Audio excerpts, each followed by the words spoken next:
Okay, before we get into the pitch, I'll say we were in Groundlings together, we're writer-performers, we have this idea. We should mention Melissa. We shouldn't talk about Melissa. We don't have Melissa. Melissa's not here. Let's not talk about Melissa. We get pitches like this all the time. Without a star attached, it's just not a great fit. But it was really nice to meet you guys. You know, keep Melissa working. McCarthy wants to play the president. Wait, Yeah. wait. You guys. That is so interesting. Isn't that? Yeah. Trying to get a celebrity attached, trying to help sell it. And this way, Melissa will just sort of be naturally tricked into doing it. Tricked? I like the scheme. Scheme! Do you hear yourselves? Can we maybe get your contact information so we can send you a script? Oh, absolutely. Do you have a pen? Yes. You have a pen? Wait, let me do something. Are you pitching me a movie right now? Huh? Yeah. Why don't we wait for a timeout? No, it's written for you. It's great. Oh my God, Larry, stop that! Not in my house! Oh, God! What? God! What? Oh, Larry! God! All right, what's our next move? Guys, this is bad. Your careers are probably damaged beyond repair. Really? Yes. I mean, what weaselly, disgusting human beings. And these people are your friends? No, they're not. Especially not Larry. He's the worst one. I'm sorry. You, Larry, have like a butthole face, the stinkiest, dusty, slightly open butthole. I wish we'd never written Mr. First Lady. It did nothing but make people mad at us. We tried to make everything better, and of course we made everything worse. Oh my God, Melissa, we thought you were mad at us. Shut up. You shut your big tooth, big bushy browed face. God, you've got a dumb face.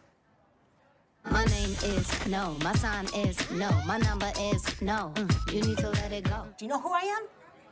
I'm Melissa McCarthy. And you are Nobodies. Right? You need to let it go.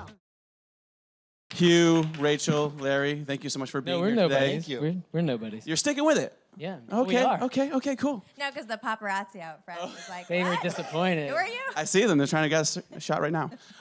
So tell me a little bit about this idea. Let's start right with Nobodies. When did the show concept come to fruition? I think, well, we started all at the Groundlings with Melissa McCarthy and Kristen Wiig and Maya Rudolph, and that was like our group. Those were our friends. And then that Oscars, I don't remember what year it was, Melissa was nominated, Kristen and Annie Mumolo were nominated for Bridesmaids. Jim Rash and Nat Faxon won Best Adapted Screenplay. Octavia. The Descendants. Yeah. Yeah, so it literally seemed like all of our friends were at the Oscars, and we were writing. And we were not. On the Looney Tunes show. We were in our apartment. In our pajamas. Not that we all have an apartment together. We should, though. It would make things. You guys should just say that, though. That's Yeah. adorable. We were in our apartment. And the juxtaposition, to use a big word, just seemed very funny to us. And then we pitched Mr. First Lady in real life to Ben. The script that you're pitching in the show in the pilot Right. episode. Right. Yeah. That was all real. We had an idea for a movie about the first male first lady. And then we pitched that to Ben and not to Melissa. We went out to lunch with Ben. It was very uncomfortable. Yeah. And it felt like we were asking to borrow like $36,000 or something. And then we said we have this idea, could maybe Melissa, and then nothing came of it. Right. So then we were like, well, we can pitch it without Ben. We don't need Ben and Melissa. Who are they? Turns out they're very crucial. This is Ben Falcone, Melissa McCarthy's husband. Turns Yeah, out exactly. They're very important to the pitch Yeah. because we went on these meetings and they liked the idea, but then they said, "Oh, so what are you three working on?" And we would had say we the were Looney working on a Tunes kids' show, cartoon. Yeah. and the meeting was over. And then Rachel and I would quickly oversell, but if you like Melissa McCarthy and Kristen Wiig, we're the same because we came up in the Groundlings together, so we're exactly the same as them. It would be so Just embarrassing. less attractive, less desperate, very talented, sweaty. and sweaty. So this sounds point by point, pretty much the first episode. I love how it's like Yes. pulled from life, and it's so hilarious. I mean, when did you guys come up with the concept of pitching that to networks? That whole Well, scenario? so then we, after our failure to try and get Are these the movie- clean mugs? Are these drinkables? Those are yours, exactly. I could Did you keep say, are it? these clean? Yeah. I was going to take a sip. I didn't know if it was a prop. Might be Cascade's mug, actually. So then we realized that it was just our lives, kind of the pathetic side of our lives was funny. And Ben, Melissa's husband, had written on the kids' cartoon with us briefly. And then he got his part on Bridesmaids, and then he left us in the dust, and he never did it again. But he kind of got the idea that we thought we would be further along in our careers, and we kept comparing ourselves to these people that are famous and successful, and he thought that was funny. And so then when we pitched it to him, we then went to TV Land. And then the funny thing about that was TV Land, either they're so crazy or wonderful that they thought we could act in it. Because we hadn't acted in a while. Like I've done like a tiny, he's in commercials every once in a while. Does anyone recognize Larry? He's in that one with the Muppet. Okay. Shout it out. What do you get the most often? Lending Tree. But you know, so I did this Lending Tree commercial, and it's been on maybe 18,000 times, and people say, were you? And so God knows how much money Lending Tree has spent. Don't run down Lending Tree right now. But everyone says, oh, I saw your Geico ad. Like it has no impact at all. Oh, that's so crazy. And then, so when they pitched that concept back to you, you guys acting in it, what'd you guys do? Were you guys like, oh, we have to go back to the Groundlings, we have to start rehearsing? Oh, no, I mean, we certainly came up with the idea for ourselves. And we already have an established dynamic and hopefully a chemistry. And Ben and Melissa were, I think they only wanted to do it if we were able to perform in it. And also, inherent in the concept and in the title, it wouldn't have worked. Bless you. Bless you. I mean, what? Do you need a Kleenex? Very polite panel here. It wouldn't have worked with celebrities or anyone that you've seen before. So I think the only way it would work is if we truly were nobodies. Now, tell me a little bit. It'd be more fun to watch. For people who can't picture Ben Falcone, he's the air marshal that tackled, that him and Melissa McCarthy have a little thing in Bridesmaids.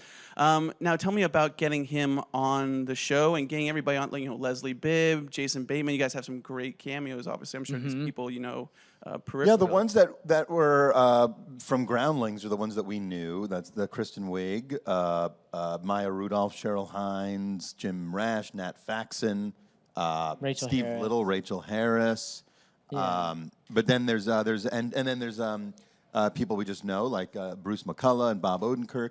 And then the other ones, the really big ones, the Jason Batemans and the Kristen Bell and who's Allison Janney. Those were Ben and Melissa. It's just, We didn't know them at all. We didn't know them. Call in favors, but then and it was weird and scary to work with them. Yeah, it made acting very easy because we're very nervous and sweaty. When we did the scene with Allison Janney, I have to grab her. You didn't have to. Well, I made a choice to grab her arm. And I was so, I must have been very starstruck because I was a big West Wing fan. And I grabbed her, and my hand, it was so wet. And it was so... It was something I did not think a human being did. It was also so cold. It wasn't wet and hot. Freezing cold and sweaty. It was like a sweaty. dead Clammy. person who's incredibly it was so nervous. Terrifying. And I grabbed her, and she was wearing like a sweater. And I grabbed her, and you could tell she felt She it recoiled. through. And face. it was very embarrassing. It was like, oh, she doesn't want to. Why? She's probably thinking, why am I doing this? Who's this man? I love the Jason Bateman scene is great as well. The basketball scene. I mean, tell me a little bit about throwing some hoops with Jason Bateman and acting with him. That was crazy because what I had been in, I'd had a tiny part in Arrested Development, and so I'd met him. But in our show, I'm supposed to pretend to be like he doesn't know me, but he did not know me. He did not remember. And what was the role in Arrested Development? Tell us. I played a cop. Okay. And I think I said freeze or something, whatever cops say, freeze. And then in the basketball scene, it was also very true. Like I used to play basketball with Larry, and Larry either has never seen basketball or he has taken it up purely for the cardio, and he's a danger to people. So street ball. So you're familiar with street ball. Like Westworth style. I lack offensive skills, but I make up for it with defensive intensity. No one wants defensive intensity. When you're a middle-aged man, no one wants that. Yeah. And I'm a little unsure about what a foul is. Yes. Like a little you bump, are. a little grab. That's got to be okay, right? So then when we were thinking of that scene and we were going to have Jason Bateman get hurt, it's like, that didn't seem like it took a lot of imagination at all. Because it's like he would hurt. I quit playing because I kept thinking you were going to hurt me. Yeah. And I did. And in the scene, I break his knee by charging toward him, and I say, "Not in my house!" and I try to go for a slam. The Zsa Zsa Patchouli. And that came from. I did a show at the Groundlings, and it was Kristen Wiig's first. She had been on Saturday Night Live, and this is her first time back at the Groundlings, and the audience is full. Not to see me, but to see Kristen. They think I'm not gonna say what you think I'm gonna say. I think you should say what they think you're gonna say. But I did backstage, like to get up for the show. We had lockers backstage at the Groundlings, and Hugh on his locker so fucking long. was when you hear there was I can't wait for the payoff. There's no payoff. Hugh had a hoop, and we would crumple up these paper balls, and I would put tape around them so it's hard and dense. And we would shoot baskets. And Kristen just was like, "Okay, sure, I'll play. Why not?" And I was like, "Not in my house!" And I went like that, and it hit her right in the face. And then the band started. We're ready. Yeah, to she go was like out. crying, right? Oh, that's so good. Actually, it did Was pay it off. worth it? It did though, pay the off. length I think of it paid that off. story? I don't. Slamming Kristen Wiig in the face, I think that's a payoff for sure. And she still did Nobodies. So. I mean, tell me a little bit about those. I mean, the Groundlings, for people who don't know, improv groups. It's so famous in that community. I mean, can you give some stories from starting out there with all these obviously now famous faces? Well, they had there were so many famous people. Phil Hartman had come from there. When I started taking classes, it was Will Ferrell and Sherry O'Terry were on SNL. And, And a gas tire was still in the main company. Yeah. And Chris Kattan was Mike on SNL McDonald, too. who's our director and showrunner and plays our therapist on Nobodies, was our teacher and director at the Groundlings. He was on Mad TV for like Stuart 11 years. Mad He was TV. the main. And it really was, I think most people's experience who have come to the Groundlings, they've seen a show and you feel like you're home. Like, oh, these are my people. And it is a fun thing because we don't have any real similarities in background. There's nothing really to tie us all together except there's something about that place and finding humor in painful situations, embarrassing situations. That's just it's like our college sort of, And which is we've good because I didn't shared- graduate from real college. But we've shared, successes together, and then also sometimes the best thing are these spectacular failures. Like I think my worst improv I've ever have done is with All your improvs? most of them was with Melissa, but it's just you get off stage and then you just laugh about it, and it's kind Give us your half of that improv act right now, please. Well, I remember Oh, God, it you was. really I remember it was Demi Moore was in the audience with her daughter. Rumor, is that one of the people? Ashton Kutcher used to come to the Yeah, Groundlings a lot. and then Rumor actually yelled out the suggestion. So And this was something- Rumor's It was fault. Rumor's fault. It was a dumb suggestion, and it was something about we work at a pet store, and we were just not. We weren't listening to each other. We weren't. It was just awful. Yeah. One of the ones you just wanted to end. I mean, is that another moment that finds its way into the show? I mean, I feel like, how many other of those moments that have happened to you in real life have found their way into the show, or were there any that are really Anything key? that seems painful or cringy or shamey in the moment is always funny 20 years later.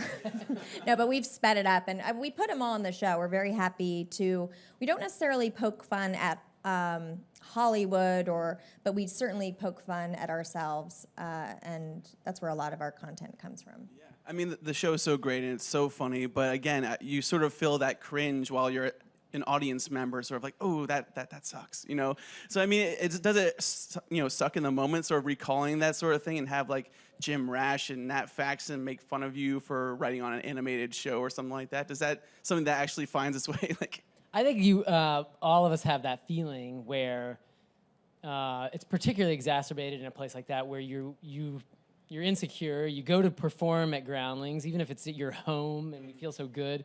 It's scary to go out in front of people and do your thing. And to the extent that you look around you and you think, oh, you're doing better than me, I'm thinking you're going to be so confident, and I'm not feeling confident. It's just it's that dumb thing that backstage, the more you are thinking about your own thoughts, the more you're just like, oh, I don't belong here. It's never gonna work. And I think that's a good theme that like I think a lot of people can relate to. Like, just comparing yourself, no matter what you do for a living or whatever, comparing yourself to others who, in your head, have passed you by and are more successful than you are. Because in the show, we write on a kid's cartoon, which a lot of people, most people would say, that's a great job. What are you complaining about? But it is, but it's just we're stuck in this comparing ourselves to our fellow groundlings who have just passed us by, and as long as you do that, it's just a lose-lose situation. And now you're co-starring next to them. I mean, tell me a little bit about who might come on later down the road that we can look forward to. Is there any other people in the brainstorm? Yeah, who has not been on yet? We might be finally a running pretty out good of list famous. so Jim far. Rash, Accent, yeah, and then who else was on? There are Cheryl not that many Hines, famous. Michaela Watkins. Yeah, but the Will episode, Forte, he's the one that was gonna do the pilot, but then he's doing that show Last yeah, Man. anyone who hasn't done it, it's 'Cause just it's a scheduling thing. So that's why we're excited about season 2. Yeah. And do they ever come with you? My God. That's going in the show. Do they ever come to you with like notes, or when you hand them the pages for the scripts that you wrote? I mean, No, I'm thinking they're the usually only pretty good. time that they get that when you're trying to get those celebrities we don't know, it's scary, and it has that feeling like, oh, we have to make this part so juicy for them to want to do it. For our Groundlings friends, they know, I think because of our past together, they want to do whatever makes the show good, even if it means they don't speak at all, or they speak a lot, or they have a funny part, or they have a straight man part. They're sort of in it just to be supportive of the whole show, and that's really nice. That's why like the celebrities that you don't know, you start slowly becoming resentful of them because you're like, what does it take to make you want to act? I thought that's what you are, an actor. Get out here and start acting. I mean, you guys come from improv backgrounds. You work with a lot of people from improv backgrounds. Do you let that sort of go loose while you're on set? Is there anything that came out of that? Yes. I mean, we would definitely shoot the scenes exactly as scripted a number of times. But then the fact that we could monkey around with it a little bit helped a huge amount because you don't feel the pressure to have everything so crisp and perfect. You can kind of overlap when you talk. It feels more natural. I hope it looks more natural when you watch it. But then those people that have that improv background also can, even if we go off the story, they know to get back to it. And they know, oh, the scene's about this. We need to get back to it. I have a question, unrelated. No, when you have normal... Are you supposed to ask questions? When you have real celebrities here, does everyone walk by and not show any interest, or do they peer? They're looking over there. They're looking over there. Yeah, exactly. Okay. I bet they People think we're tweeting. like foreign. Well, what do you do? And then they think it's like a French I have another show. question. If we are allowed to ask questions, what do you do if someone is like takes off their clothes or like does That's a something great crazy? question. Yeah. I don't think that's happened just yet. So let's look hopefully for we it. don't have to deal with that. Unless one of you guys feels. I mean, do you guys have any other occurrences that have happened so far that your friends like, listen, don't write about this in the show? Is there anything that's been forbidden from the I don't from the think script so. pages? Not yet. People yeah. are pretty gung ho. And then it was very fun that Melissa pitched that she plays a horrible version of herself. Because I think when we started out writing it, we were very kind and generous and complimentary, and she was like, this is so boring. And she's like... But we didn't want to piss her off. Right. Let's face facts. And then she said, you should make me terrible and a diva. And so that was very fun to write. And I think for her, it was very fun to play. Obviously, she doesn't mind playing a terrible person with the Sean Spicer thing going on right now. I mean, have you guys commented on that at all? Have you guys been enjoying that, watching it on SNL? Oh, she's fantastic. But I do think what's interesting is I never obviously thought Melissa looked like him. But now, don't you think they look so much alike? It's hard not to see it. You can't look at him anymore. Right. Which Without that seeing poor her. man, the rest of his life, No, I know. people will think that. I know. You guys have to write that into the show. I mean, how often are you getting inspiration for season 2? I mean, are you guys penciling things down? Are you putting in the We have notebook? a lot. There's a lot in our lives to draw from. But he provides something Yeah. every about 14 minutes. Yes.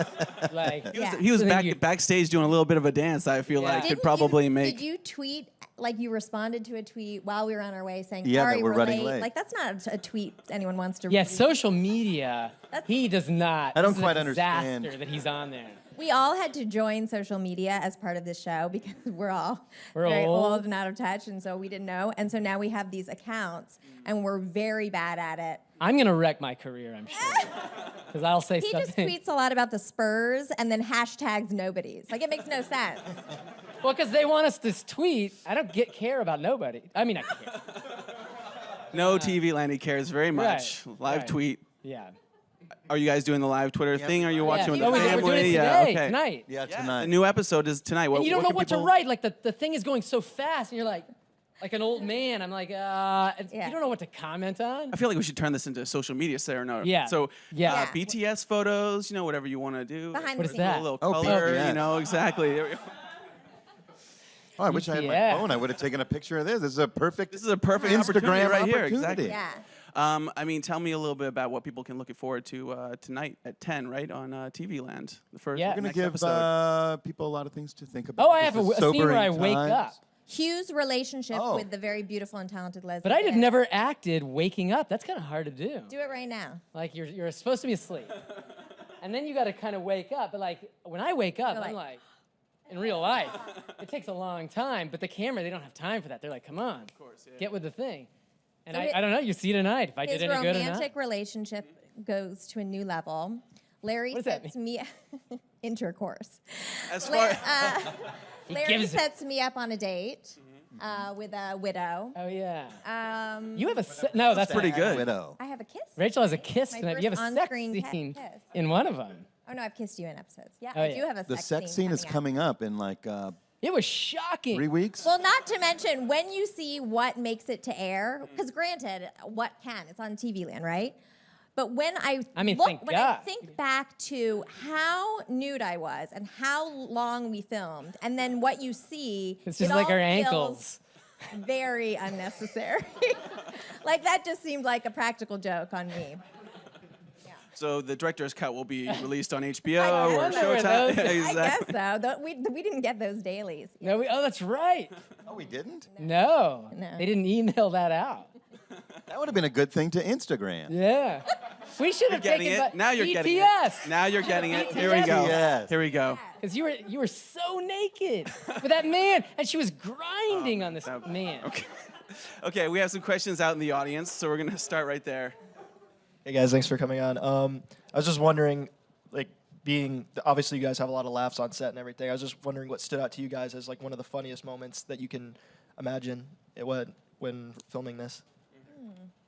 I think that, I hate to say it because it sounds like we're just kissing her ass, but Melissa's scene with Bruce McCullough, who was in The Kids in the Hall, I don't know if you know him, he's great. And then we had a scene with Melissa, and she had a giant monologue where she yells at us. And she was so funny. Like, she can think so fast of so many awful things to say. And it was so About our shocking. She said, physical like, appearance? Larry, she was gonna have her kids, she was gonna burn you to the ground and have her kids pee on you. Yeah. And it was just like, it was so funny. It was crazy sitting there watching her. That was one of those times where it's like, because you do think like, oh, we're all the same. We came up together. There's the only reason Melissa's famous is because, she got a lucky. She paid somebody. Yeah, she's the same as us. And then you see her doing it that day. You see her acting, and it's like, oh no, there's a big reason. She's about 1 billion times better than I'll ever be. That's great. So next question back there. Hey guys, so Ben Falcone was here yesterday talking about a book that he just wrote. Sloppy seconds. I was wondering, like, if you guys thought about maybe writing a book about your lives yet, or have you started? Would you want to? I hope somebody kills me if I start writing a book about my life. Did Ben so soon after being a nobody on a TV show? Did Ben Why have would people, anyone want to read that book? From nobody to somebody. It's already written itself. There we go. Did people take pictures, like look at Ben? Was there more sidewalk traffic? Jesus. No. This is about good. it. This is Okay, good. okay, Yeah. good. Not that I'm comparing anything. Okay, I wouldn't write a book, but I do have a great idea for a coffee table book. What is it? Yeah, give it to us. So all the Did you really need us to say what is it? Because it seemed like you weren't going to say anything. If no one cared, we could move on. But it's beautiful actresses, famous actresses, and the lipstick that they're like their lipstick color, okay? And then just what? Photos of them and their lipstick, and maybe it was a dream I had. I don't know. It doesn't sound very good Would it now. be like then you know what brand they use? Yeah, and then all the Isn't that in proceeds just would all go those to magazines? breast cancer research. What? So now you seem like a horrible person. Well, but you I'm actually, against breast Rachel made a sort of a coffee table book for Hugh, because Hugh loves Fatburger. I don't know if you have Fatburger in New York, but in LA we have No, I think Fatburger. it's LA. Not yet. And then It's pretty good. so when Hugh goes there, you know, it's like Starbucks. You know, they write your name and just all the versions. They ask you your name to Yeah. give you your food. And my name's Hugh, and I guess no one knows what the hell that is, and no one should. But the number of receipts I have received that do not say Hugh, but say a variant of that name. The letter So Q. good. They're so funny. Jill. And Rachel made me a whole book. Googe is one of them. Googe. Yeah. Jew. Jill, a woman. Yeah. Yeah, they're really something. I like the actresses one for sure. Thank you. Next question, last question. Hey guys. After this, we'll take no more questions. Continue. Put your hands down, everyone. Ugh. I just wanted to ask you guys kind of a fun question. After doing the We'll show, decide that. I'm just kidding. well, I'm sorry. I'm so sorry. I was just wondering, like, how would you each define a nobody? How define a nobody? Yeah. You're looking at them. I do think it's all your own perception. Yeah. Because obviously everyone is important and somebody to someone. But it's really your own insecure version. You know, you think someone looks great. Like I always love when I see women in hats. And then I put on a hat and I'm just like, I'm wearing a hat, I'm wearing a hat, I'm wearing a hat. Everyone's looking at me. You know what I mean? Like we're so hard on ourselves. So that's sort of. So wear a hat. Wear a hat, be proud. And there's so many instances, though, they're very funny, where the world does make you feel like a nobody, you know, whether, so it's just whether or not they start adding up in your head after a while. Whether your name's on the list, or whether there's a chair for you to sit in, or whatever, you know, it's like there's a billion things in life where you can start being very resentful. But someone loves you. Yeah. It's got super deep at the end. Yeah. But check That out was a fun Nobodies. question. That is a fun question, exactly. Check out Nobodies on TV Land tonight at 10. So At thanks 10. so much for being here, guys. Appreciate Thank it. you very much. We'll be live tweeting.